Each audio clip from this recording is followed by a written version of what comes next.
Great performance by Lions. Certainly Paul Newman. This is Norman Koshnick. Hello, everyone. It's Eyes on Cricket with Norman Koshnick. Going a little bit early. In fact, it's about 45 minutes earlier because, unfortunately, Pakistan are coming to a bit of a close now. Their innings is currently 9 for 232, with Nathan Lyon just taking 5 wickets. He's 5 for 82 at the moment. This would normally be finished at by 11 o'clock, but I fear this may be over sooner rather than later, and it's really unfortunate. The Pakistan will go down 1-0 in the series. They probably don't deserve that. In my opinion, they deserve to win the series. Paul Newman's right here, 5 wickets for Lyon. The writing's on the wall for Pakistan. Yeah, but undeservedly so. They deserve to have won this match. Well, more so won the series, but they haven't. But Australia's fought bloody hard this time, and the bowling strength has come to the fore in the first innings, with both those bowlers getting 5 and 4 respectively. And now Nathan Lyon taking 5 in the final innings, which is an overall team performance of some magnitude. Schweppes hasn't taken a wicket, I don't think, in the test. I was just speaking. I had a very good chat on a WhatsApp group with Nita Dar, one of the stars of the Pakistan women's team. Hello, Nita Dar. I hope you're watching. Lada Mandol from Bangladesh, and Ramana Ahmed, who's just taken her 50th ODI wicket and is only a matter of 40-odd runs from getting 1,000 runs. So quite an all-rounder effort from both all those 3 girls. And Lada Mandol played fantastically well today for Bangladesh against Australia. She scored 33 and bowled pretty well too, and had Australia in the ropes at one stage. Unfortunately, though, Australia got through that match. But Bangladesh, first time in the World Cup, first time playing Australia, almost beat them, which is very, very impressive indeed. So Schweppes is bowling to Norman. 9 for 234. Now, I mean, effectively, they're 117 runs from the Australian score to win, but they've got no wickets left. So in terms of overs, they probably have to survive another 27 overs or thereabouts, and I don't think they're going to be doing that.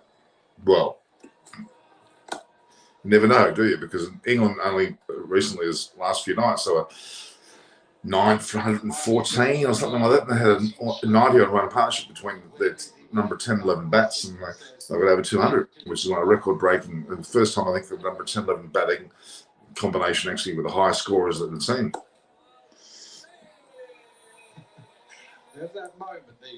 So 9 for 234, still 116 runs in arrears from Australia. Paul Newman says, thanks for starting early. Well, I'm glad to. There's not many people on because they probably were expecting us to come on after probably watching the match.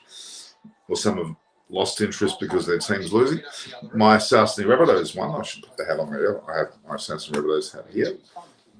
They beat the mighty Roosters. They beat the mighty Roosters. Rabbitohs has won tonight, which is a very big win. For my team, they've lost the first 2. So that's a little ode for South. I'll put that on there. Put back my normal hat on with my. There we go. How many overs left? I think it was 117 they meant to bowl on the day. Or 15 in the last hour. And I think it's pretty much that last hour. Bring on Stark. Well, to finish it off, well, you would think so, wouldn't you? But I think they're going to give Lyon every chance to get a 6 wicket. Khawaja must be very happy. Khawaja, of course, scored yet again a century. Walk around there, Naseem Shah. David Warren is copying Hassan Ali's celebration.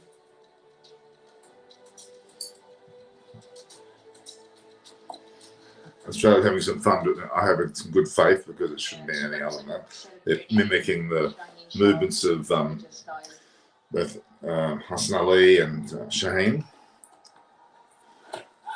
Right, big shout. Whether that's turning too much, whether he's back enough on his stumps.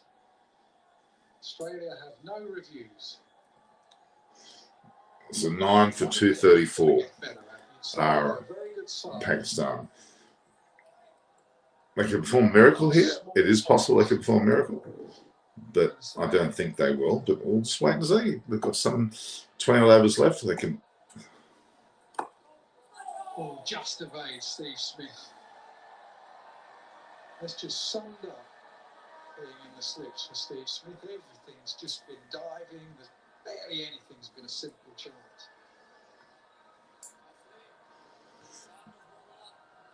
No, well, they're trying to suggest it was a catch.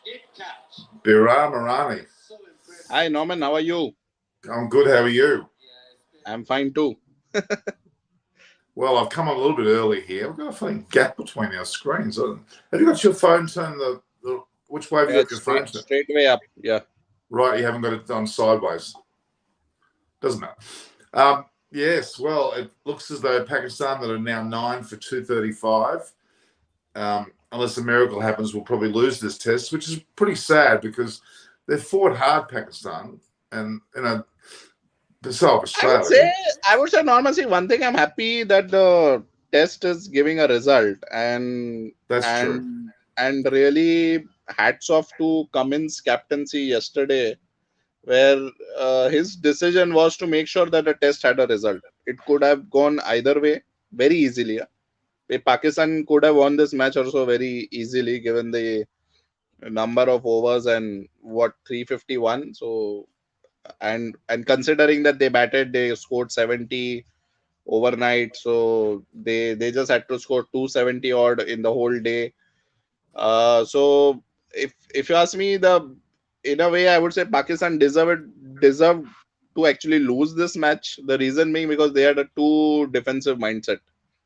Like if you see the first half of the first 33 overs of the day, they just scored 63 runs, if I'm not wrong. So that's like what, not even 2 runs and over. So if that is a mindset, okay, we understand, but That's true. yeah, Had did not Australia want to batted lose another, a session or so longer, we'll be looking at a draw now for sure. Yeah. So hats off to Cummins' captaincy. See, it could have gone easily both ways, but this is how, his decision. Forget Australia. I think it was good for the overall Test cricket as a whole. The decision that he made, like I'm actually looking at it on that way, and that's how all tests need to be played, where captains or teams need to okay, you might lose also, but look at it in a long-term way. So I would understand actually what you're saying, because it is true. A lot of matches, they go out, they get 500 in the lead in the last innings, and it's kind of a bit too sort of grounded to a halt, so to speak. Look, this game's not. I mean, you would argue that at 9 for 235, with some 25 overs, up to 25 overs left of the day, you think that Pakistan can't get there. The miracles do happen. These two could block for the next 25 overs. It's not completely. See, at this point, if Pakistan are able to clinch a draw or get a draw out from this point, then I agree that's a miracle. And then they would deserve it. But looking at the overall, the way they played the whole day. Anyway, just bowled. Cummins just took the wicket. He's just comprehensively bowled. Nothing. So that's so the eyes on cricket curse.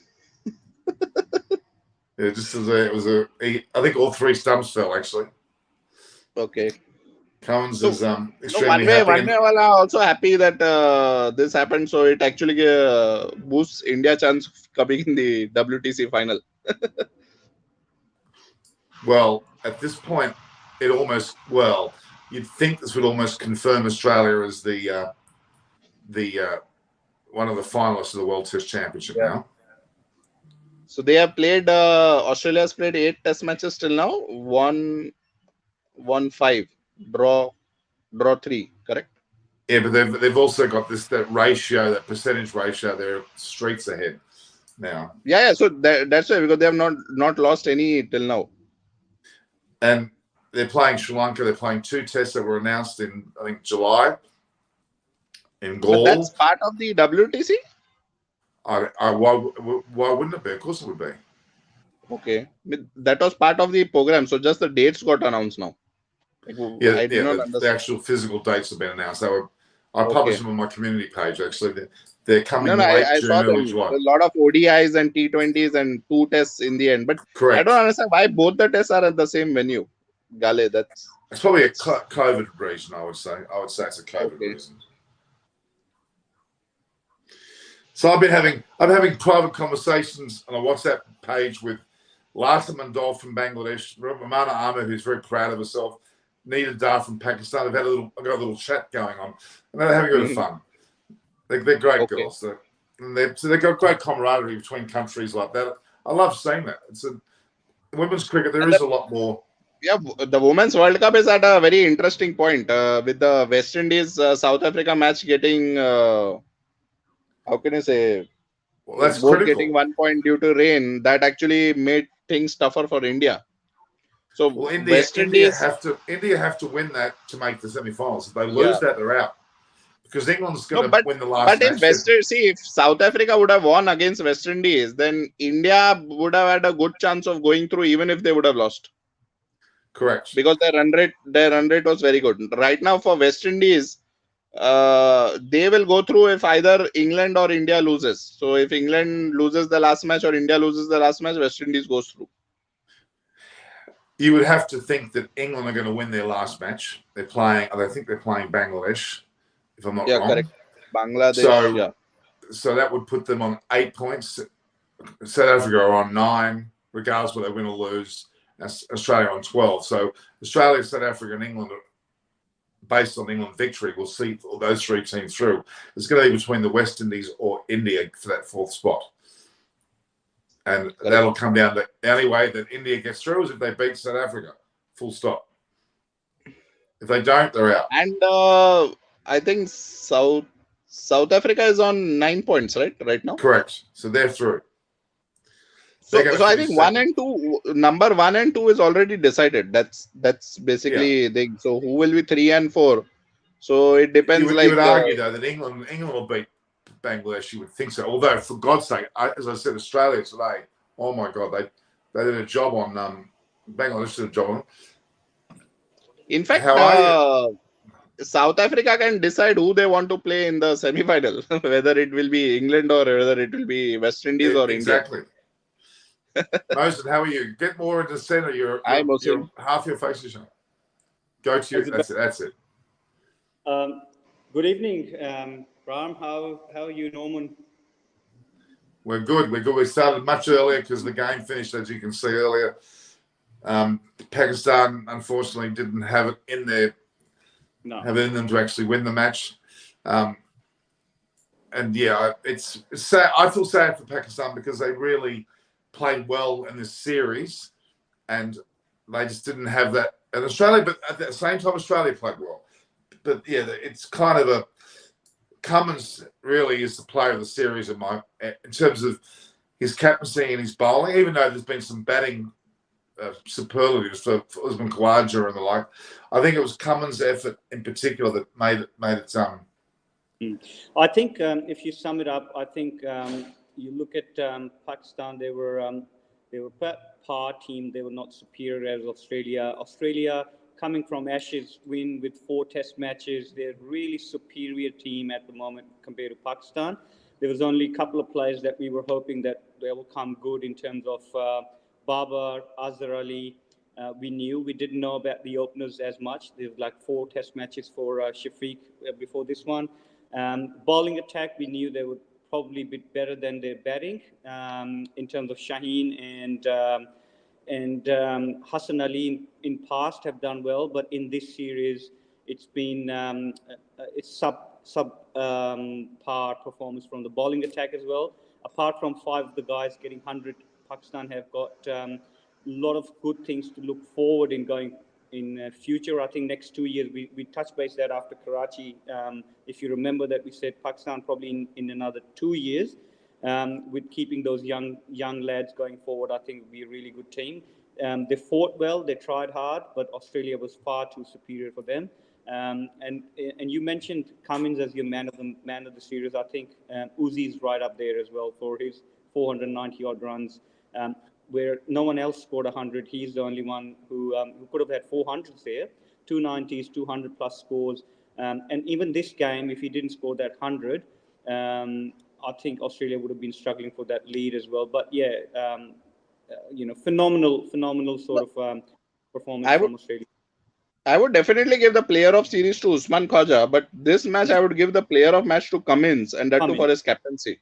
Agree, 100%. I think very brave captaincy, and really pleasing to see Nathan Lyon coming good as well with 5 wickets. We were actually talking about it yesterday, if you remember, Norman, that he hasn't had a 5-for, he hasn't dominated and taken wickets to get Australia to a position where they can win. And this was the day. He bowled with really good flight. His pace was really good with low 80s to mid 80s, where he allowed the ball to spin. He should have had Barber earlier on when he inside edge and Smith caught that and didn't review that ball. So he should have had Barber earlier on, but his 5 is also really good. And Cummins, for me, his captaincy this game was phenomenal. His declaration, a lot of people were saying that he's 30 short, 40 short. He's declared early, but last day 350. It's always going to be a tough ask, given that Pakistan got through the new ball yesterday. But it was really going to be a tough ask with reverse swing, and I think his captaincy and bowling change was really good. But Mohsen, with the DRS reviews, both the teams were horrible. I would say not only Pakistan but also 100%. Australia. And the Rizwan wicket was a howler. Like what was going on there? Why did Bubba? There was the most important partnership left in their team structure. It was pivotal. They had to put up regardless, and they would have won it. It was silly that Bubba didn't take that review because that actually led from Fawad burning that review. He knew he was gone. It was nothing but gone. He burned out that review that allowed Rizwan to selflessly let that review remaining for Barber to take it if needs be. So he just walked out. So I think it was silly from Rizwan. I would put it, Mohsen, I would put a little blame on Babar Azam also. Like, what was he doing? Means he was at the non-striker for both those decisions. He, as a captain, should have said no. Like, if he saw his plum, exactly. He should have said, Fawad, no, you should not take that. And in case of Rizwan, still they had one review left. It was not that they were out of reviews. Okay, keep the Fawad Alam issue aside. But there was still one review left, and Rizwan just walked off, and Babal did nothing. No excuse at all. I'm just saying that and that could have changed the match also. Who knows? Because Rizwan is a great. He could have easily batted long, and with Babar seeing that Rizwan I'm with frustrated. him, I'm very frustrated to see that. Okay, it wasn't the reason why they lost, but it could have helped. Not true. And there was a lot of talk about Azhar Ali's review as well when he swept Nathan Lyon. There was a lot of talk about whether Spike was big enough to give it, or there's enough evidence to give it inside edge or not. But the decision was given in favour of Australia. So I'm not going to say too much, but the commentators constantly talk about, especially Hazeman. Mark was talking about that decision quite a lot. That that decision should have been held with the umpire, where he's given not out. So, those little things you look at in hindsight now because the game is over. But I think in overall Australia today or this Test match, they were far too superior. But when it comes down to the fact that Pat Cummins took a bold, you could argue, a somewhat calculated risk of declaring early yesterday, earlier than most captains probably would have, making a result-driven match, as what Baran said earlier, was excellent. And let's be honest, if they declared a couple of sessions or hours later, we would have a draw again. It is a rather impressive effort. Pat Cummins is getting better as a captain as he goes. I still don't think he's quite that clear and out great captain, but he's doing well within his limitations. And I know it was done in a bit of fun, but when Swepson did the Shaheen type thank you after taking his wicket, and Warner did that too for Hassan Ali. As long as it's in the right spirit and both teams are laughing, then I'm happy. I hope it is, because it's not it's not, you know, it would be a bit annoying to do that. It would be a bit, you know, a bit too cheeky. But, you know, would Australia have done that if they lost? I guess they wouldn't have done. I think the spirit of the two teams, if you see from a lot of media, a lot of photographs coming out of the players' box and everything, the spirit was really good. The players been very friendly off the pitch as well. So I don't think there was any ill in that one. There was like all banter in good fun. So I don't see any issue with that. With Warner doing impression of Hassan Ali and Schwepson doing Afridi, you know, I think it's good banter. As long as both teams are laughing, it's all right. Yeah, exactly. Both teams was laughing, and it was a good laugh. Now, I just looked at something. I looked at the score sheet, the scorecard there for Pakistan's innings. And what's interesting to me is Lyon took 5 wickets, yes, but they weren't the tail end. He actually took the wickets of Imam Al-Haq, Azhar Ali, and Babar Azam. That's true. That's true. So that's pretty significant. It's because those 3 guys, who you would argue are generally very good at playing spin, were the ones that actually, although Azhar Ali's wicket wasn't out, we knew that in the end. Oh, I don't think it was out. That was, what do you think of that? That wasn't out, was it? What do you think? Yeah, Baram, what do you think? No, I didn't see that wicket. I didn't see that wicket. Well, it was a very minor little spike, but it was spikes before the ball came through and spikes after. It could have been a stump noise of some sort. So it was interesting. It didn't look out to me. It did look out. But the thing with Nathan Lyon we were talking about yesterday was, you know, how he bowled tight. He bowled a lot of overs. He's bowled holding role all through the first 2 test matches, and even this test match. Schwepson wasn't successful in holding that role or performing the role that he was put into team. So it was really disappointing to see Schwepson. Schwepson didn't perform his role to the best. I think his role was more like supporting the fast bowlers and getting the ball rolled. And when he's thrown the ball, and you and I have spoken that with David as well when he was on the show, probably day 1 or day 2, he and I both agreed that, you know, he's got a bowl into mid-80s to late 80s. He was bowling too quick, and that's where he was trying to bowl faster and faster. He landed a few full tosses as well. He was constantly over 90s. His slowest delivery was about mid-80s, and that's when he got flight, drop, and spin when he bowled that pace. But he was constantly over 90, and I've sent a message to Fuzzy as well. I said, well, would you think he was bowling too fast?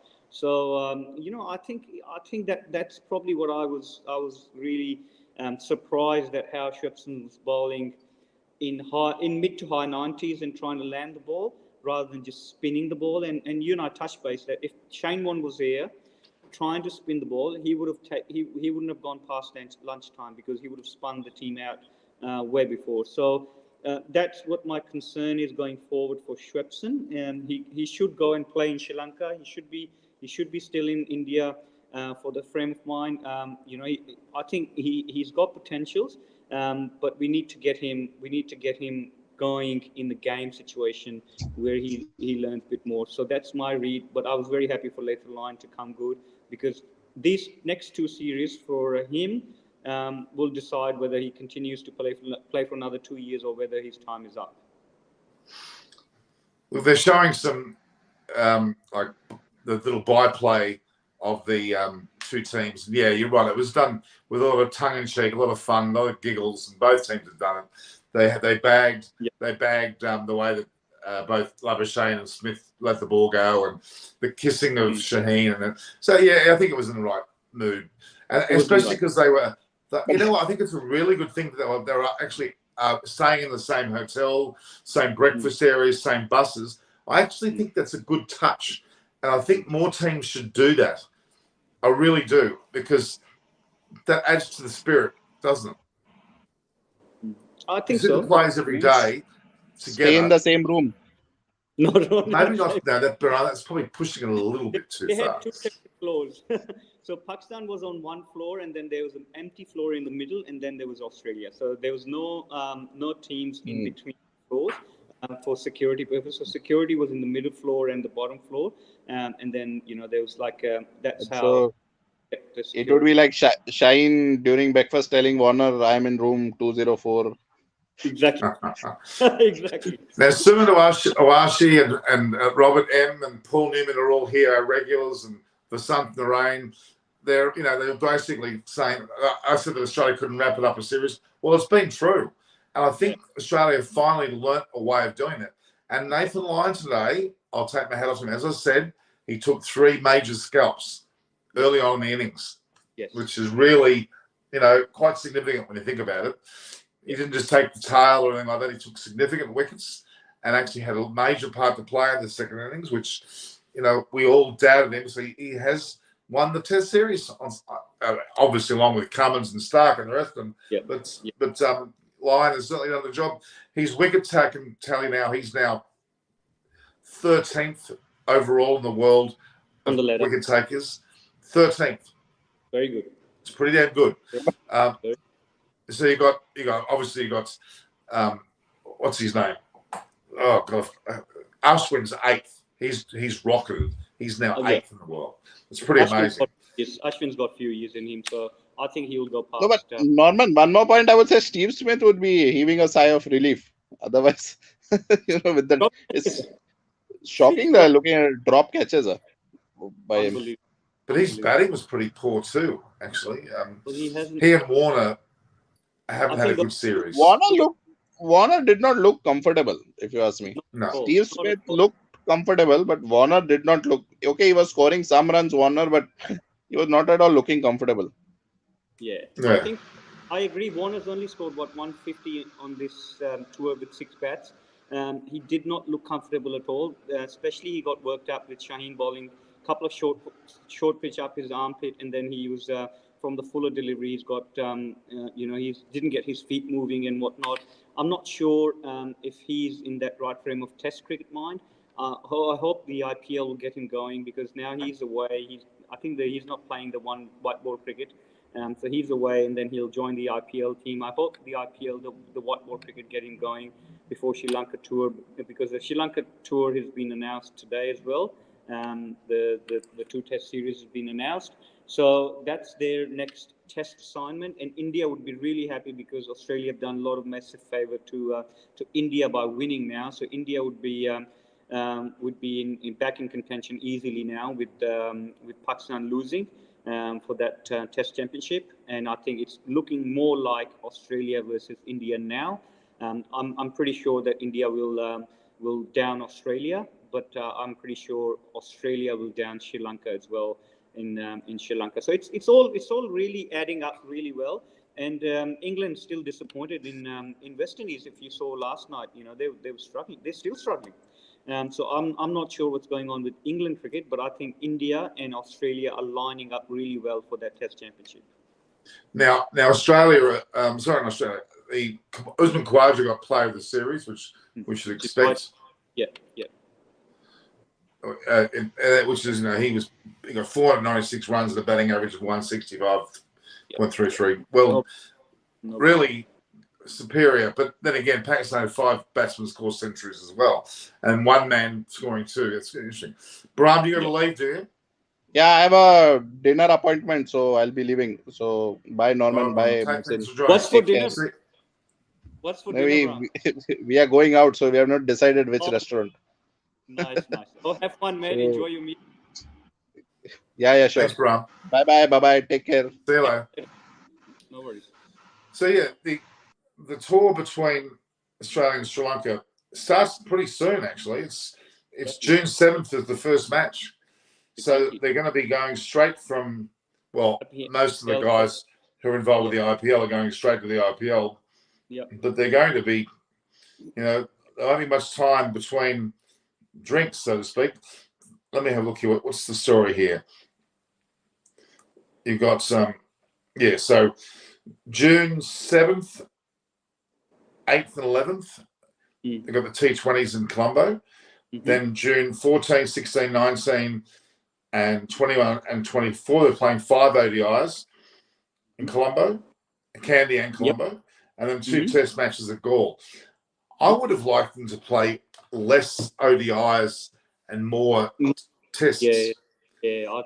2 Test series is not good. The days of 5 ODIs, It's too it's much. too much. It's too much. I think they got to realize with Test Championship now in play, they got to play at least a 3 Test match series, and with the teams that are contesting more, they got to play 4 or 5 Test matches. You got to play more Test matches to bring people to understand that cricket, one day cricket. I know it's a lot of commercial success. A lot of people actually do have interest financially with the commercial aspect of it, but one day cricket is more dying than you think. So I think Test match cricket they got to revive a bit more and more, and especially series like this.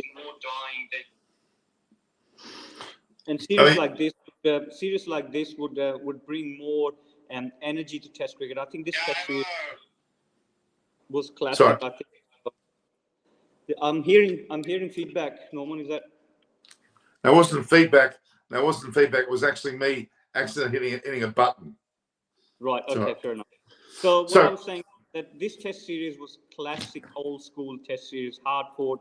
Australia should have won in Karachi. Babar and Rizwan came to rescue, and they batted that second inning for the nearly 2 days. Was just another classic way of drawing Test match.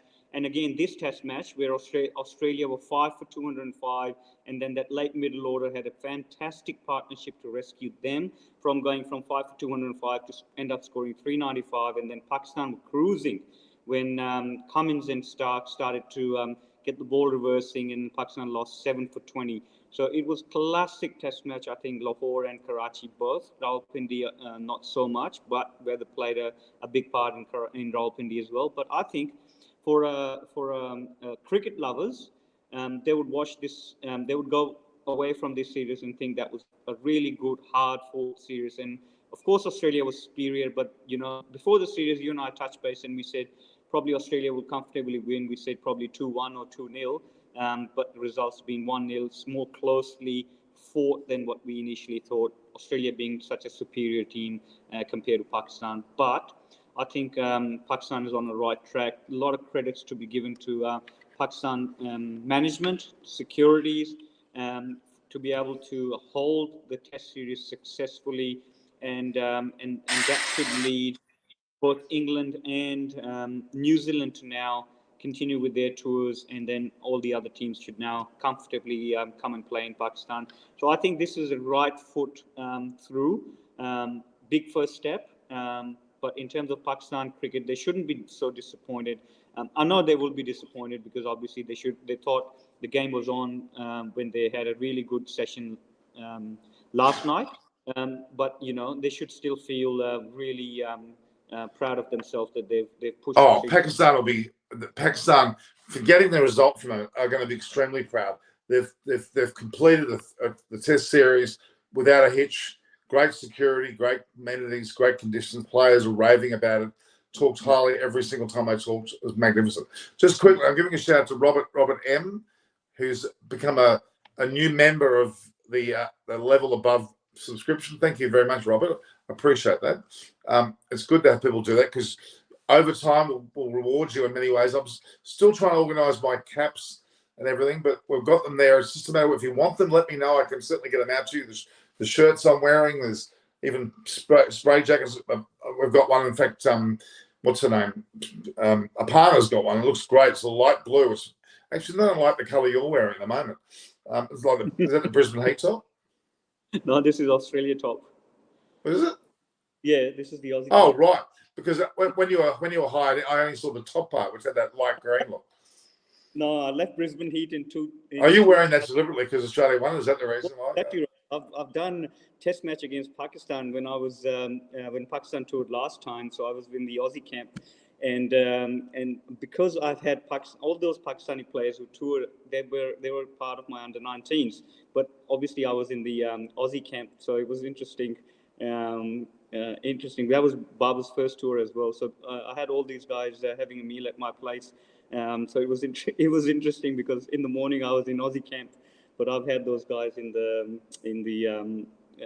under-19s when I was coaching Pakistan. But yeah, look now being in Australia, I'm really happy because I know a lot of the guys from Australian team as well. With New South Wales cricket, and and with the Sydney Sixers and whatnot. So I'm really happy that they went to Pakistan. They didn't send a B team or what you call is a development team. The full strength test squad went there, which was really good. And Uzi did spoke about it in Sydney that they shouldn't fear going in Pakistan.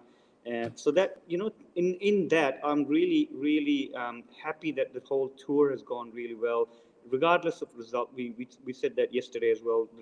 Regardless of result, the test match itself was really good to watch.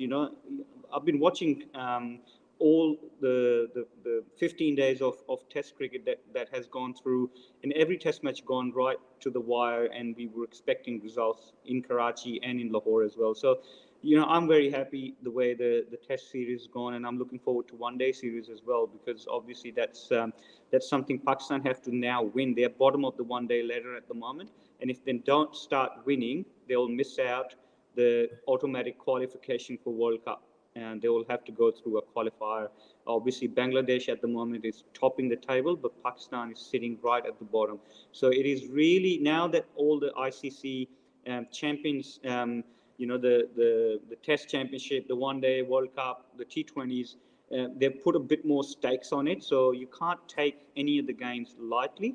So I'm really looking forward to that one-day series now, and they all be played in Lahore, so the teams don't have to uproot and whatnot, and they'll stay in Lahore.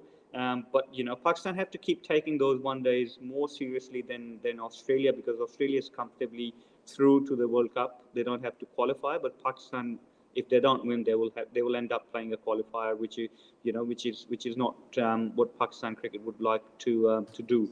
So there's lot to look forward to, and lots on stake as well. Oh, look, it's been I've really enjoyed watching this. I mean, I enjoyed immensely one of the recent series between Australia and India in Australia, and when they play in India, they're great series as well. But this is certainly up there. And Pakistan, I thought, missed out an opportunity here. They could easily have got across the line in these matches. They probably should have won. Well, the first was difficult to win, but they should have gone closer. This particular match, Australia were always on top. Let's be honest. Australia really were on top, and Pat Cummins has to be applauded. Mitchell Stark has had a great test. He was. I was concerned he shouldn't be in the team for the last match, but he proved his worth. He tried his guts out.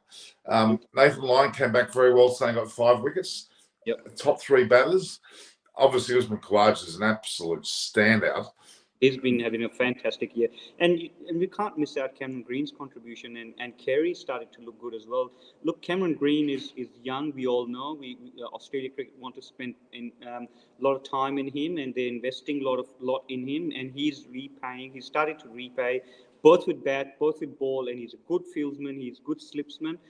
So I think he's got a future, and given an extended run to him, bar the injuries, I think he'll be your search for the all-rounder is done here. And with the reversing ball, he bowled really well. He was the one actually who got the ball reversing this morning. And I remember when I texted you this morning, it was his efforts with the ball that he got the ball going in the morning, whereas the first spell from Stark and Cummins couldn't get the ball going big in the first session, and when soon as Cam Green got the ball, he had that going, and that's where he got the first wicket of Shafiq this morning. So I think Cam Green's efforts got to be applauded as well. And I like Carey with low bouncing pitches. It's not easy to keep.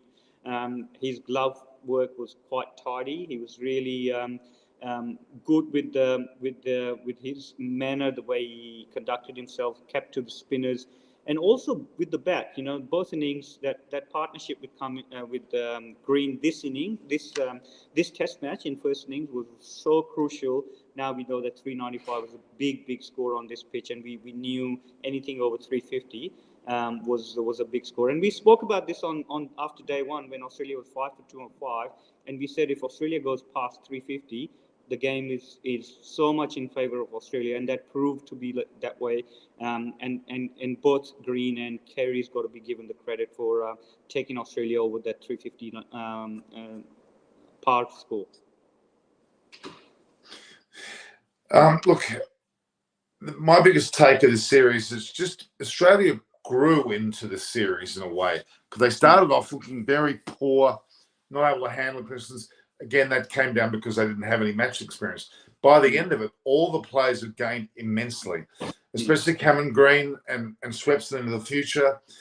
Certainly, even Cummins in the way he approached it. As far as the Australian batters are concerned, certainly Usman Khawaja showed his worth. I'm still the words out on Travis Head, and I wasn't exactly impressed with Warner either. I think they lacked a bit. But I think that the bowling unit, the keeping, the fielding, all that, they got some very good experience on these pitches. And I think that's probably going to put them in good stead for the Sri Lankan and ultimately the Indian series. We've gained a lot from this series, although admittedly... Sorry? One thing I just want to mention, I think you touched base on Travis Head a little bit, and we had a good rant about Travis Head yesterday as well. And he looked like, again, he was odd man out. He was patrolling the long boundary where Babar had a rash stroke last over before tea, and it was carrying to him. And Travis Head didn't look like that he was ready for it, so he spilled that catch as well. So I think that's just again proving our conversation from yesterday that I think that Australia selectors might go. And the opportunity now going to Sri Lanka is there to be presented to a young middle order batter, and we spoke about Jason Sangha might be the best fit to come in and play that role at number 6, number 5, and carry that next level of captaincy or vice captaincy and whatnot. But I think the time is right. Heads didn't look like that he was all there for all 3 test matches, not just one. He just didn't look like that. He was all there. Warner, on the other hand, I would say that he had just had a lean patch. I'm hoping that when he goes to India and he gets a bit of a rhythm again before Sri Lanka Test match, I think he will be right. But yeah, Head's position to me is the only position in Australian squad looks dicey. Whereas Pakistan, I would definitely go beyond Fawad. I think Fawad's been proven that his movements are too much. Trigger movement is not really proving anything. So I think if I'm selector at Pakistan camp, I would be trying to get another youngster like Shafiq. Blood him in, give him an extended run, and let him own that number 5, number 6 spot, because I think it's too loose between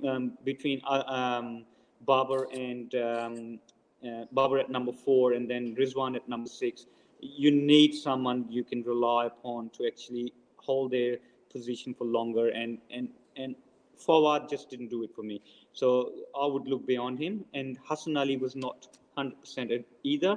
I would actually try and get the leg spinner back for spin stop, and also try and get our mate Haris Rauf back in with the pace. So you could have Shaheen Afridi, Haris Rauf, and Naseem Shah as your 3 quicks, and then you have a leg spinner, and then you can play a finger spinner. So that would be my combination of 5 bowlers. But batting, I would stick with the 5 out of 6 batters at top, but I would try and find a youngster to blood into that number 5 spot in the batting for Pakistan. You know what's amazing? Just quickly, just based on this loss today, Pakistan was 2nd on the World Test Championship rankings. They're now 4th. 4th, yeah, I thought so. Australia's 1st. South Africa is 2nd. Interesting. India are 3rd. Pakistan are 4th. Sri Lanka, New Zealand, Bangladesh, West Indies, England a lot. But South Africa, I'm sorry, 2nd. So I don't get that. I'm sorry. Yeah. I South don't Africa's get that. When they beat India and when they beat Bangladesh. So at home, they've done well. I think they've got an easy run home compared to Australia, India. So South Africa could actually throw a surprise there. But I know India will climb up a ladder if they beat Australia, they will go up. But then South Africa surprisingly sitting on 2nd on the ladder. They could actually surprise some of the teams to qualify. And you and I touched base with that opportunity that Pakistan missed by not being competitive in this test match and not winning, let alone drawing. Even if they draw, they would have probably finished as 2nd or 3rd. But, I think they've missed an opportunity for me. But I think they would learn quite a lot. They will actually gain in terms of experience quite a lot. And I think the next 6 test matches that they've got, it would be really crucial at home to be able to dominate and win those test matches to get back in contention. Yeah, I'm just okay. All right. I'm rather frustrated about the way that Pakistan played this match. They didn't seem to take as much strength of character as they normally do, although they played fantastically throughout the series. First, just especially the way Bubba scored his 196, and it was amazing. But it almost like it was a bit of a down for them in this match. It seemed like they lost their way a little bit, and some of the decisions, such as Rizwan not challenging his wicket dismissal, it disappointed me a little bit. Little moments in this match that Pakistan didn't put their front foot forward as well as they normally do. But Fawad Alam, I'm sorry, again a shocking dismissal, very poor technique. I'm sorry. Someone's got to have a good long chat to him about his batting stance, even though it's worked.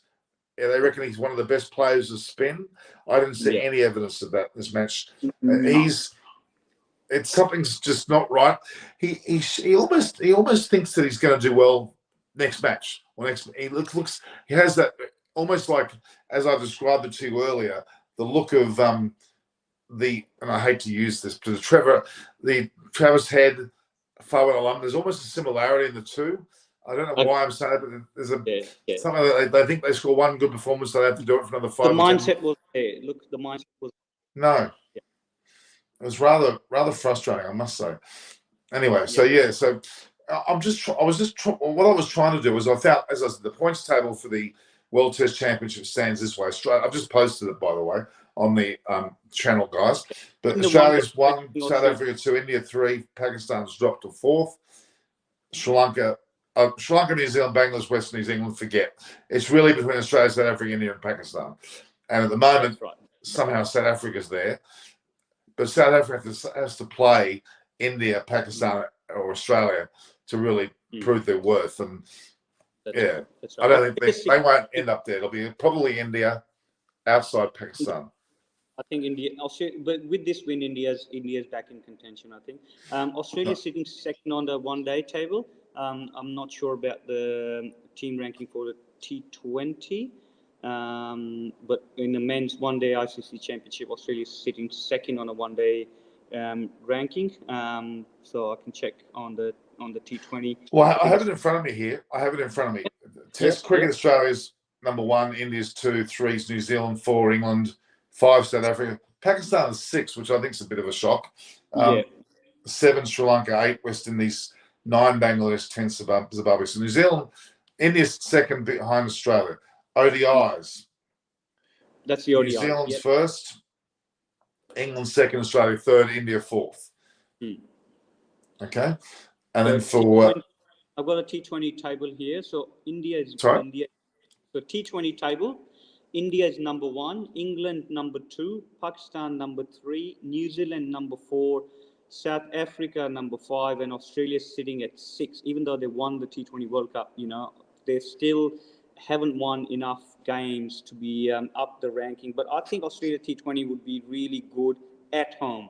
They're playing only one off T20 here in Pakistan, which means nothing. I think they should have either played 3 T20s or not at all. One T20 means nothing. But it is interesting, though, because before they won the World Cup last year, they were ranked 6th, and they appeared to be not able to even make the semi-finals, and they somehow did, and they went through and won the final. But they're still ironically ranked 6th. It is a bit unusual. The ODI, New Zealand's got that down pat, and Australia's third there. But in Test cricket, Australia is now certainly number 1. But isn't it funny? South Africa are 5th, yet they're second on the World Test Championship. That's right. I think that the win percentage, what we talked about the other day, is I still don't get that. I don't get that. If you're ranked a certain position, that's where you should be in the World Test Championship. They should be the same calculations. Yeah, I agree. I think the test. I like the percentage method more because the teams who play more test matches would be more advantaged. But with the percentage, it evens out the teams who are not playing many test matches, like teams like Pakistan this year. South Africa not playing a big circle of test matches. Australia, India, and England always seems to play over 15 test matches in a year. So, you know, with that percentage value or percentage rating, I think it evens out for the teams who are not playing too many test matches. So that's why their winning or drawing percentage is quite higher. So they would actually gain more benefit if they lose, they lose the benefit. If they win, they gain more benefit. That's why Pakistan was sitting second. But again, you know, this opportunity with Australia winning has brought back India into contention as well. So, you know, everything is possible, and we are looking for a really good test circle this Asian summer and Aussie summer as well. So it's going to be good test cricket to be played over this 7 or 8 months, I think. Absolutely. I'm just looking through a few of them now with the live review. Yeah, there's certainly a lot of milestones being created too, with both, well, of course, Steve Smith being the fastest to 8,000 test runs. Warner's not too far behind. He's about 7,700. Obviously, Joe Root's got 9.8, so he's getting close to 10. After today's match, as I think I told you earlier, Nathan Lyons moved to 13th in the overall ranking for most wickets taken. And and Pat Cummins has about 197, I think, wickets now. He's going very, very close to 200 after only 40 tests. He's certainly moving up the rankings. So there's been a fair bit of movement, I must say. And Babar has moved to number 5 as a test batter overnight. Yep. So the ICC's new ranking has come. He's jumped from number 9 to number 5, which is good that, you know, the cream is rising to the top. I'd like to see Kohli making a push in the next test series to be amongst that top 5 again. So, you know, it's really good to see that's getting crowded at top 5, because the point difference between the top 5 batters is not as much now. So I think it's good to see those guys are actually squeezing the top position of Marnus at number 1 spot. He's still holding on to that number 1 spot, but for not many points. I think it's going to be pushed. So next couple of test series, I think it will decide where these guys end up by the end of the year. I think Babar's move is good. He's batted well. His 196 in Karachi was really class innings, and even 50 today. If he would have converted that into 100, that could have saved the match, or that could have, you know, helped him protect one end at least. But, you know, the game is over now. All we can do is just talk about it. But I think there's a lot to like about Pakistan team for the next step. Hugely. I mean, we're looking here just quickly at the captaincy. Babar Azam generally is a great captain, and he hits the ball beautifully. When he hits the ball, it's magnificent to watch. One of the most stylish batsmen I've seen in a long time. His captaincy was good, but Cummins is growing on me. I've always been a bit skeptical because he's a bowler and he had not a lot of experience, but his attitude is certainly pervading throughout the team. He's well liked. Other teams like him. He's a genuine leader by example, which is very impressive, and I think he's proving his worth. But Himanshu Rahela's in agreement with me. He wants to see Jason Sangha play in next Test series. Agreed. I think they need to consider it very strongly, especially in the subcontinent. It's time we get, really, in my opinion, Jason Sanga's like a Usman Khawaja. They're not both left and right-hander. There's something about Jason Sangha that reminds me of Usman Khawaja. That calmness, that intelligence, that he deserves to go. I want to see him. I'm not going to stop talking until he's in the squad.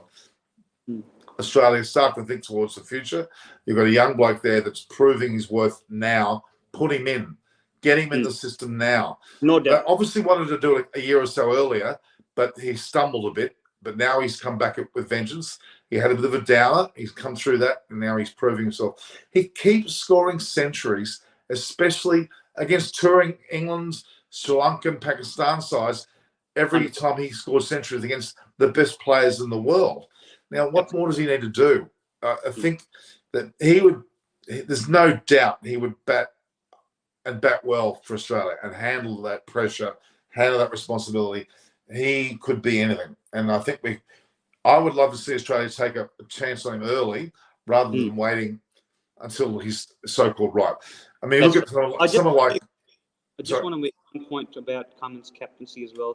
As you saw in these 3 test matches, one thing that he grew was his change of bowlers.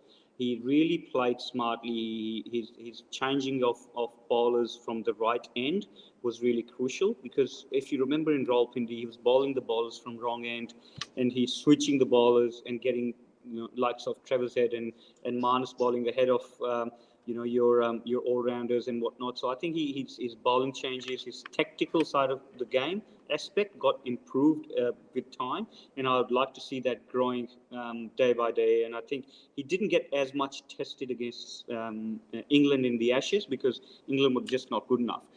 So his tactical side is growing as much as his own game as a number 1 bowler, and that's actually helping him you know, hold his captaincy on its own, rather than relying upon likes of the leadership group in Uzi, Smith, and Warner. I think he was this test match alone, and last day he was just looking above all the other players. He didn't rely upon anyone else. He was making decisions, and it was working for him. And good on him for making those calls, starting from the declaration as well. So that's my additional point on Cummins. You know, with time he'll be really good. And Sangha, we've spoken. I think you and I have harped quite a lot about Sangha to really get him in, take him on tours for both Sri Lanka and India. You got to get him in. He's right. He just scored a big 100 against WA in the Shield game as well. He's ready. He's toughing it through. He's captaining New South Wales. He's captaining Tanda. He's scoring runs in both. He's got to go. He's got to be taken. They've got to blood him. No doubt. I don't want to see, because they won the series Australia, which is great against Pakistan. I don't want certain players to go under the radar because they didn't play well, but they're a part of the winning team. A la Travis Head. Even Warner has to be careful now. He got 50 on the last things I know. But Travis Head and Marcus Harris. Travis and Marcus Harris really needed... Jason Sangha needs to be... Even Jason Sangha or Curtis Patterson, they need to be considered over and above these two. They've got to think towards the future. And I just don't think there's a future for Travis Head. And I'm being critical, but I really was happy with the way Brad hadn't agree with me. It showed that it wasn't just me in isolation thinking this. It's well commented on that he is. And the other thing was Labuschagne bowling. I heard commentary today that they thought he was worth it. No, he was rubbish. And why he bowled the first over after lunch? Why he bowled the first over lunch? What on earth? I mean, the last over, okay, try something fluky, but not the first over after lunch. What was that all about? No. I agree. I think Marnus is good for that one or odd over. He can bowl, come in and take an over before tea or something like that. But you know, he's not your frontline bowler. You got 4 good frontline bowlers, plus you got your all-rounders. You don't need Marnus to come in and bowl 15, 20 overs. He can bowl 1 or 2 overs to give rest to your spinners, or you know, try something different before the break or something like that. But that's about it. I think that's what it's worth for.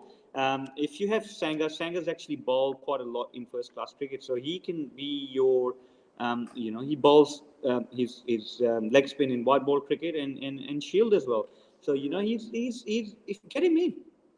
What's stopping? You know, if I'm selected, I'll just go, Sangha, you're on playing next tour. But I think for Marnus's bowling, I think I agree with you. I think he's got to be used as a last resort, or you know, a couple of overs before the tea break, lunch break, that type of stuff, but not as a lead bowler. I just want to take, there's a lot of commentary coming through about the women's cricket. It's good to see people obviously now turning their mind to that. Obviously, we've got ODIs and a T20 to come up in between Australia and Pakistan. That's not over yet either. But the women's cricket, a lot of very strong followings for Australia because they've won all 7 of their matches. But I tell you what, today, Bangladesh, Lanning got out for a duck against Salima Khatun. And even the way that the Bangladesh opening batters, Murshida Khatun, one of the openers, her nickname is Happy. I know her really well. She's a talent and a half. You know what? He is. Bangladesh have come to play. They almost beat Australia. They almost beat the West Indies. They beat Pakistan. They shouldn't have won any games, but they've done fantastically well. I'm very impressed with them. I tell you what, West Indies now would be hoping that India don't win, because if India don't win, then West Indies qualify for the finals. They want to play semi, and when they play semi, they could do anything. As you saw in T20 Cup, when they got through the semi-final, they end up winning. So West Indies would be hoping that India don't win, or South Africa have a good day against India. That's what West Indies would be hoping. They've played all their games. They're sitting on 7 points. India wins against South Africa. They're through to the semi-final. So it could be Australia, South Africa, India, and England. If India lose against South Africa, it could be West Indies sneak in. So it's really interesting in women's cricket, because we've touched base some of it in the middle part of our test catch up as well. That they are. The women cricket is becoming more attractive to watch as well, because they're hitting big sixes, they're bowling quick, they're taking wickets, the spinners are spinning ball rather than just slow bowlers. Their really skill set is improved if you compare that to last 10 years, it's really really good. And Australia now looking hot favourite to win the cup again. I was really impressed. I mean, watching Meg Lanning get out for a duck. Alyssa Healy getting out rather cheaply. Rachel Haynes getting out. It was, oh my God, and very impressive.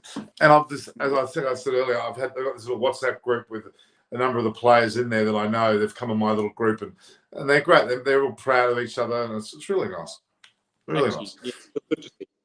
So Paul Newman's making an early prediction that 2-1 to India in the latest series. I've got no doubts India will be very difficult to beat. I think India will be difficult to beat, yeah. In Sri Lanka, with 2 tests in Gaul, you'd think the good thing about that series, a lot of the players will get a lot of games, albeit other formats, before the tests come up. So they'll have a bit of acclimatization going on. That's right. Have you been to Sri Lanka? Yeah. Yes, I have. Watching cricket? Yeah. So with the under-19s. Oh, do you like it? Yeah, I loved it. The climate, the weather. We went to Colombo for the under-19 series, so it's fantastic. But I like to go for a full Sri Lankan tour. I haven't been to any other grounds, but it's a fantastic country, lovely beaches. Well, you know that I did 16 years in a row every year with full cricket tours with Bubba Sorja and his mob and all those guys, and we had Ben Cutting, Ben Dunk, Chris Lynn, Beric Barnes, the whole lot. It was a lot of fun. Over many years, I brought like an older group as well. We had 5 teams. It was a lot of fun. Nice. I'm very fortunate to play. I played on all those grounds, Gaul and SSC, and I love it. Yeah, and I'm very lucky to have a lot of contacts. So I wouldn't mind. I wanted to go to Lahore, which I couldn't go. I'm just frustrated this year with my mother's situation. I can't move too far, but I'm just I'm desperate to go, and I will at some stage. Yeah. Love it. Yeah. All right. So what else we got here? We've got some other comments from people all talking about Osman Khawaja. Australia is the best team in the world at the moment. You have to say they are in Test cricket at least. So they also have a tour of Sri Lanka. Yep, that's true. We know that. There's a lot of people making comments. Sri Lanka pearls of jewel. They certainly are. They're a lovely place. Cheating 0.22. India has good cricket. That Pakistan, Australia, India, Pakistan at the moment are leading the world with cricket. South Africa's lurking. I don't quite know why, but England's dropped off a little bit for sure. But there's a test match going on there. Did you see the test score for England? They were 9 for 114. And then the last 2 batters got top order. Look, it's surprisingly that England worries about red ball cricket is still not getting solved. And you and I touched base when the series was starting, and we thought that's perfect opportunity for England to get back in red ball cricket, because West Indies is not really a force to reckon with in the red ball cricket. So that might give them a bit of a kickstart to get their team balance right and get it going. But look, both test matches, apart from Root scoring 100, Stokes getting 100. Their still top order is still not getting right, and this Test match they're failing again. So I like to see England getting things right before their summer starts, because they've got a big Test match against India as well. That the Test match that got pushed back because of the COVID. So England-India Test match, start of summer, is really crucial. I think that will define India's presence in that World Test Championship or not. So England have got to get it right. They've got more stakes to get the things right, because next year, next summer, they will have Ashes as well at home. And if they don't get it right, that would be first Australian Ashes win in England. They've got to get their coach right. They haven't still appointed a coach, and they've got to get their combination right, which I'm now starting to get a bit worried, because they haven't got their cricket sorted. Now, there's a good question from S. Rowett about why a lot of the under-19 Indian team are always ultimately very successful, and they don't always necessarily convert. Well, it's pretty hard for all these under-19 players to get a Guernsey anywhere higher. The best place for them, of course, is IPL. They get a lot of Guernseys there. The Ranji Trophy is pretty good too. But Yep. yeah, it must be very hard to be an Indian cricketer, or for that matter, a Pakistani cricketer, with the wealth of players they've got. That's right. And these competitions are bringing their best out of Indian cricket, and the competition is getting tougher and tougher. And they were talking about how Pant has improved over the last 2 years and become a dominant wicketkeeper batsman who can really hit big and do well. So I think Indian cricket is in good stead for next few years. I don't see a big slump coming India's way. And their white ball cricket is sorted. Their red ball cricket is sorted. Dravid is now doing a lot of good things with the national team. He's done hard yards with the junior squads for the last couple of years, and now Lakshman is looking after the academy and the junior squads. So I think India have got a lot of things right. They've gone through that political change and interference, and beyond that, now they've really focused on getting the cricket right. And obviously, if they get their cricket right, a lot of revenue flows in naturally. Who are the most populated country to watch cricket? It's India, with one sport dominating. So it's good to see India still dominating. But I like to see I like the looks of Pakistan this series. I think they're coming back to their old foes of having a good Test team. They've always had a good white ball cricket, but not Test cricket team. So I think they're on the way to getting a good Test team now. So does Lahore Qalandars do that every year? They go out into the social media world and go into the mountains and get players come and do the batting, bowling, and they do that every year? Or was it just that 1 year? Yeah, now because of the corona last couple of years, they've now set up an academy in Lahore. So what they were inviting people to send their videos and whatnot, and they would invite the players to come into the academy and do a trials and train with the Qalandar squad, and they've got like a regional competition going underneath the PSL.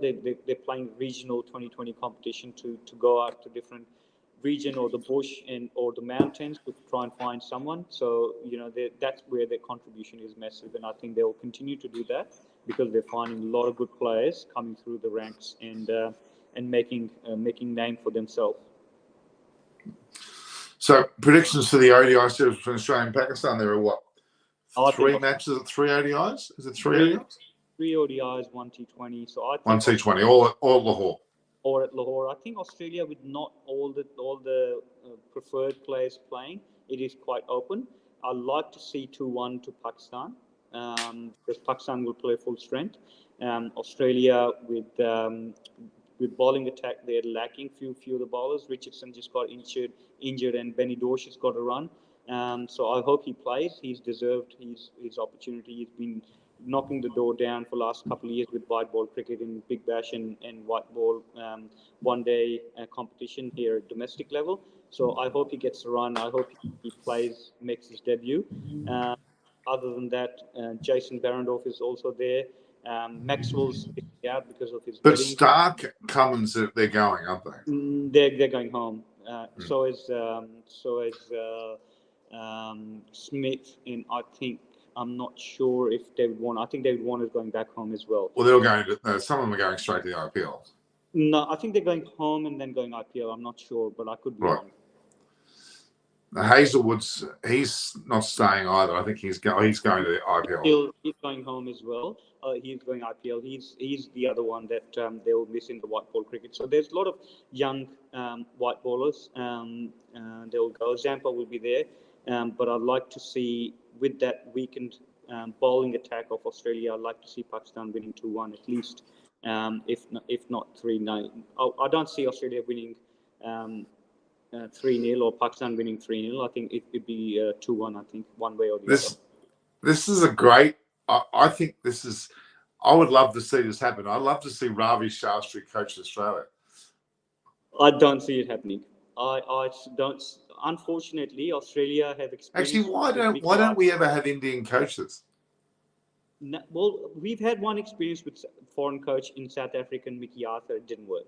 The coaching psychology or coaching philosophy here in Australia is quite different to being in overseas, and that's why it has never been a successful experience. You know, they tried that with Mickey Arthur. It didn't work.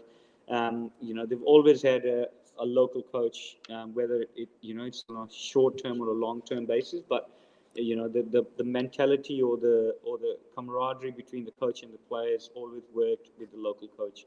Even though with Justin Legan it didn't last long, but you know, it's been one of those things. So it's rather novel. That's good. Yeah, true.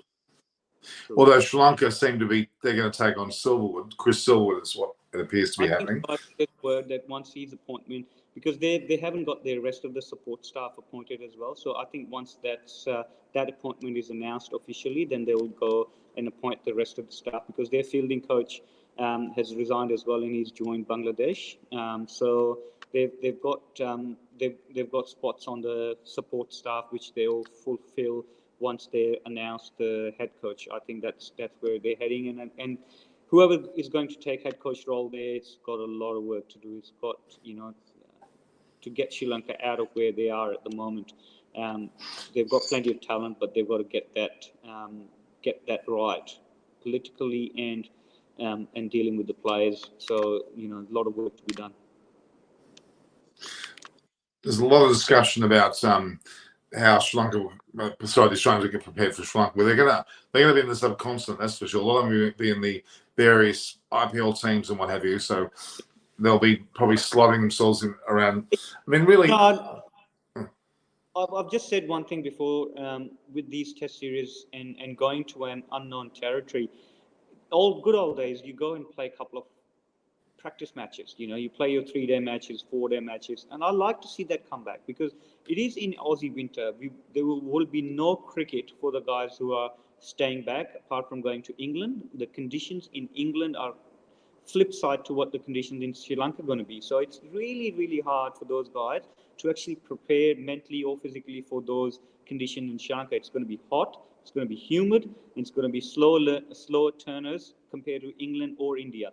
So those guys, and plus they'll be playing white ball cricket in a T20 competition rather than playing in a red ball. So when they come back from IPL in May, they've got about three and a half weeks to prepare at home. But what would they be preparing with? They'll be indoors. They'll be preparing indoors, or they'll be having rest. You know, it's not ideal preparation, as we've touched base previously. That, you know, I'd love for Cricket Australia to go to Sri Lanka a week or so early and play another additional 3-day match or something like that. Play a practice match amongst the squad, just to get used to the conditions, weather, pitches, you know, food, all of that. It's just so important. We're lacking that preparation in modern day cricket, which is shame, because look in this test series, Australia arrived in Pakistan 3 days before the first test match. You know, they had no preparation to go into test match, and that's really hard with modern day cricket. It's really I understand times are the essence, and they often go straight to a new location and play their first match because they've got simply no time. They've got to try and do something about it. It's all about money, unfortunately, isn't it? It's no longer about proper preparation. It's just you're getting paid a lot of money, perform from day one, and no prep. That's what it comes down to. All right. Well, thanks, Mosley.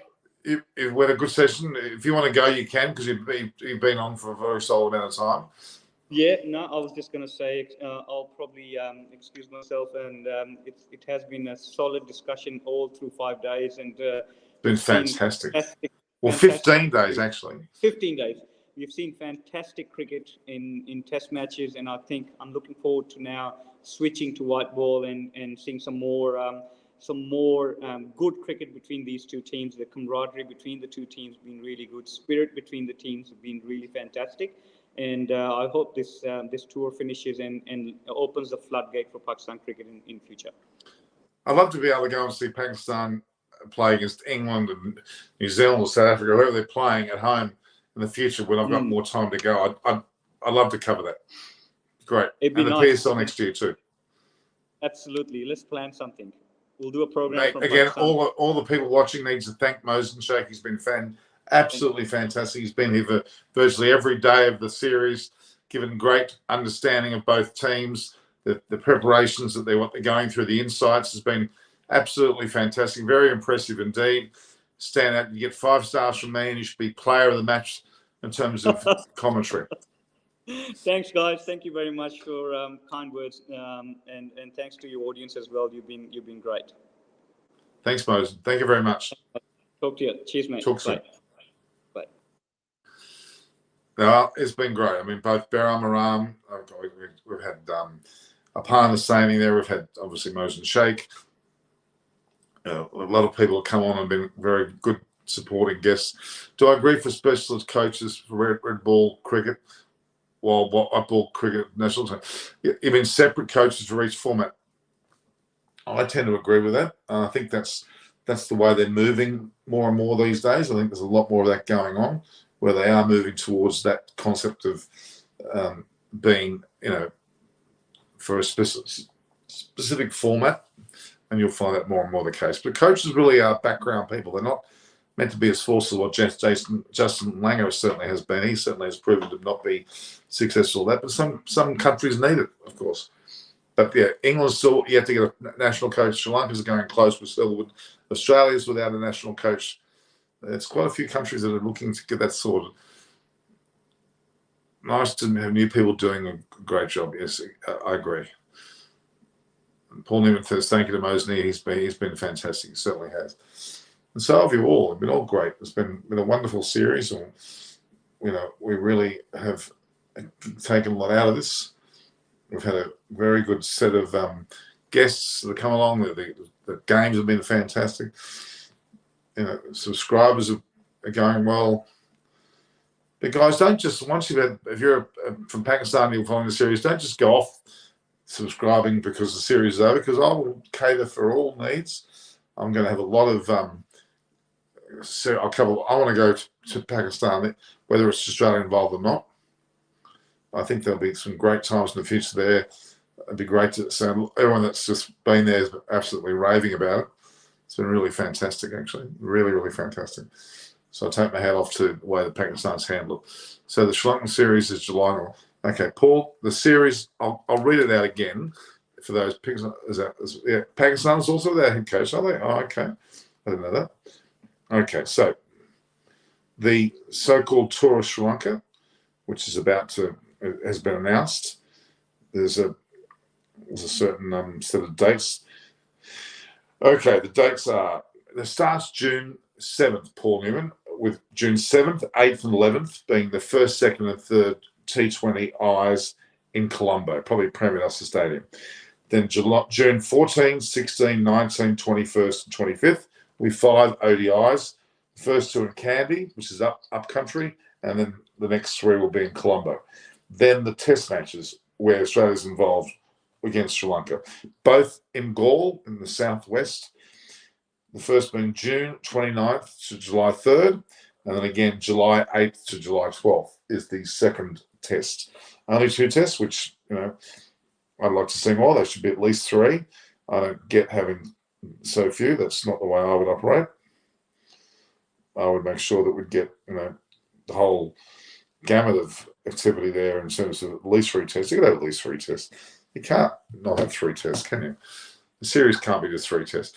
Then you change England and Pakistan I don't know offhand, but I believe it's happening. I believe England are playing Pakistan in Pakistan and even New Zealand. South Africa were mentioned. I'm not sure whether they are.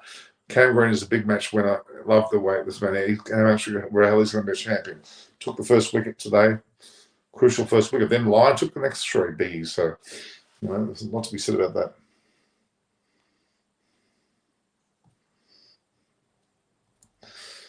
All right. When will Australia tour South Africa for this series to cancel? Good question. It hasn't been discussed at all, as a matter of fact. So I don't know what's going on there.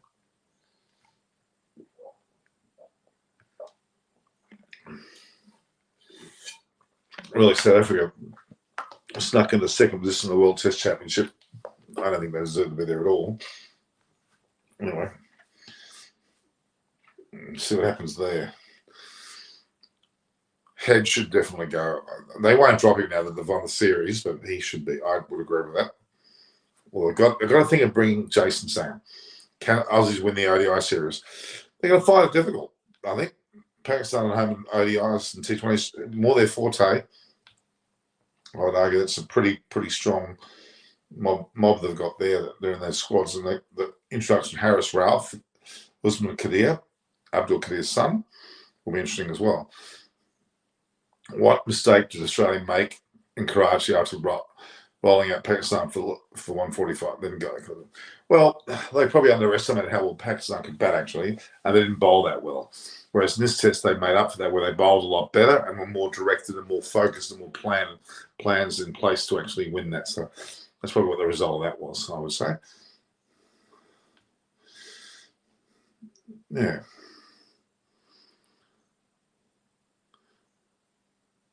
I want Cam Green to play ODI match at number 5.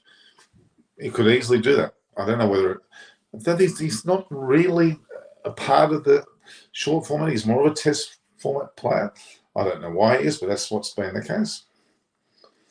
So, yeah, I'm interested to see what they end up doing there with him. All right, guys. We're coming up to 1 hour and 22 minutes. We've done it pretty early today because we had a chance to finish early. So if you'd like to just let me know any more questions. Lyon, in hindsight, saved Australia in the second test with these 3 late wickets. Yeah. It wasn't as... He's never going to be a Shane Warne. He knows that. But he has taken the 13th highest wicket taker of all. He's gone ahead of Sean Pollock and Harbhajan Singh, and he's now 13th, and he'll probably end up being in the top 10 within the rest of this year. I would say probably will be in that, and it'll be his for the taking. Great work from Australia. There's people all saying that, which is is a fair comment. It's been a congratulations, Team Australia. It's pretty good. Oh, certainly deserve the accolades they're getting. There's no doubt about that. Let's see if they put out a media release yet. No, media release is a little bit slow. Probably a lot of celebrating going on there. Oh, yeah, there's been very much a Lyon. Nathan Lyon's certainly worthy of being in the squad. We know that. He certainly played out of his skin, hasn't he? He certainly has.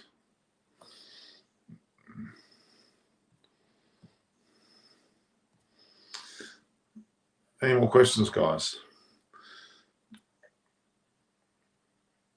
Of course, in the women's cricket, Australia are through, South Africa second, with either probably England will win their last match, they'll be third, and then the fourth side will be probably India if they beat South Africa. If they don't beat South Africa, it'll be the West Indies. With New Zealand not faring well at all, sad to say. Bangladesh went very close, and so did Pakistan. Off to bed. Good night. See you, Paul Noon. All the best to you. I'm starting to feel it too, guys. I've played a very long week.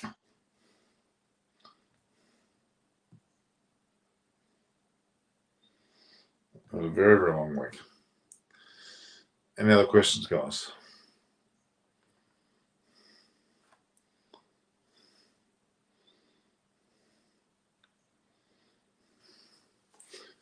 Well, yeah, it's one of those time frames that we can all be glad about.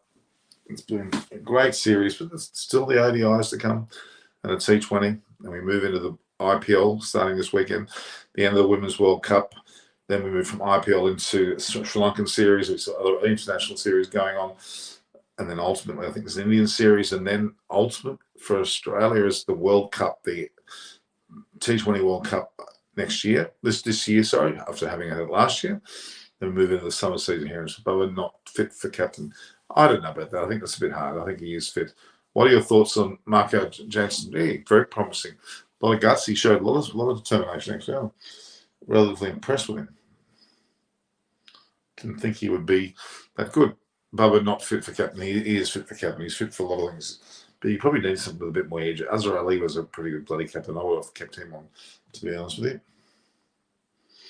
Got a lot of time for him. Azhar Ali was photographed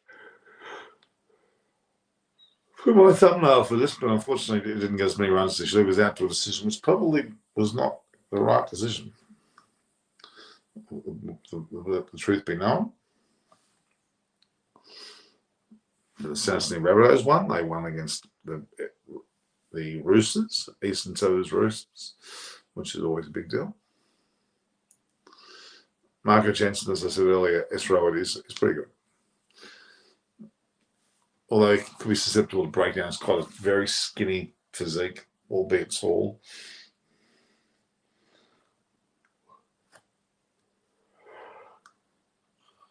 All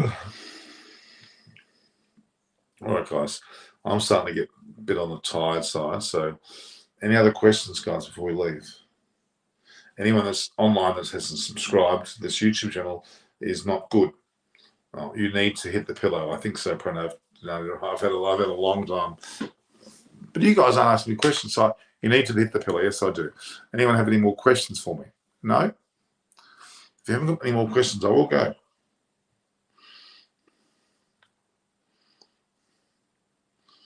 That was 992 that was there.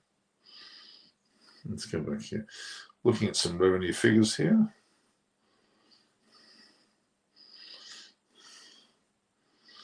So 9. Okay.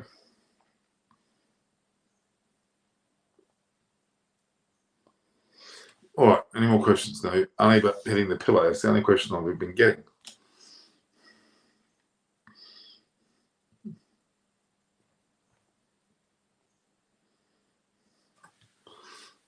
Okay, we have got a question. Do you agree for specialist coaches? I already talked about that. I said yes. Pakistan is also without a coach. Oh, I didn't realise that. Any chance of England, Pakistan? Well, I would say so. Can Aussie win the? I said I think they've got a good chance, but whether they will. Wasn't Cam Green playing ODI match at number 5? Apparently, I'm not sure. I'll wait and see what he does. South Africa has got good test players like Keegan Peterson, Irwin, and a good time. Mark is looking forward to Australia tour of South Africa. It is going to be exciting whenever that's earmarked to happen. South Africa has got good test players like double of messages there. All right.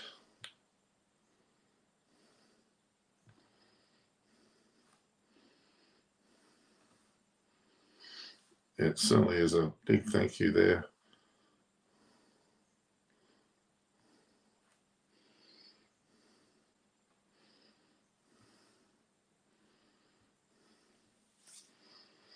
Okay.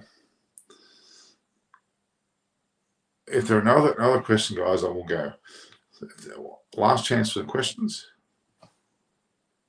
Awesome.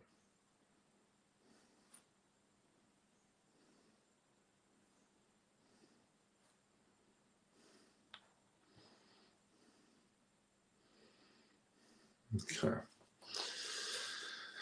All right. It's that time I go. Shafiq has got. Yeah, we all know that. So, all right, guys.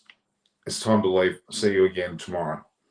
View, like, and share. Eyes on Cricket Norman Contact. There's my Instagram and Twitter handle, my normal Facebook page, and my LinkedIn page. But again, YouTube, Eyes on Cricket with Norman Kosnick. Subscribe, and we'll stay tuned. And you can also get notification of my next session.